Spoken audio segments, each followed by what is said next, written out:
पूजा खेडकरांचा महाराष्ट्रातील प्रशिक्षण कार्यक्रम स्थगित, पुन्हा मसुरी अकादमीत हजर राहण्याचे आदेश। दिव्यांग आणि ओबीसी प्रमाणपत्राची होणार तपासणी, तर चौकशीतून सत्य बाहेर येईल, पूजा खेडकरांची प्रतिक्रिया। विधानसभेला नवाब मलिक अपक्ष लढणार, झी 24 तासला खात्रीलायक सूत्रांची माहिती। भाजपच्या विरोधामुळे मलिकांच्या अपक्ष निवडणूक लढवण्याच्या हालचाली सुरू।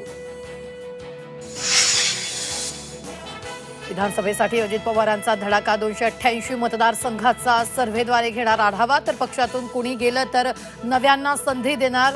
ऑफ द डे रेकॉर्ड गप्पांमध्ये माहिती। सुरेंद्र पवार तासभर मोदी बागेत, शरद पवार सुप्रिया सुळेंची चर्चा झाली का? चर्चांना उधाण। शंकराचार्यांनी उद्धव ठाकरेंना आशीर्वाद दिल्यानं नवा वाद, ठाकरेंनी हिंदू समाजाला धोका दिला।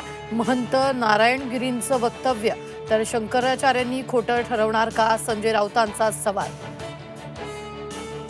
वंचित बहुजन आघाडीची 25 जुलैपासून आरक्षण बचाव यात्रा, दादरच्या चैत्यभूमीत यात्रेला सुरुवात, प्रकाश आंबेडकरांची घोषणा। आषाढी एकादशीच्या निमित्तानं पंढरपूरमध्ये लाखो भाविक दाखल, पांडुरंगाच्या भेटीसाठी माऊलींची आणि तुकाराम महाराजांची पालखी पंढरपुरात दाखल। चंद्रभागेच्या पवित्र स्नानासाठी वारकऱ्यांची मोठी गर्दी।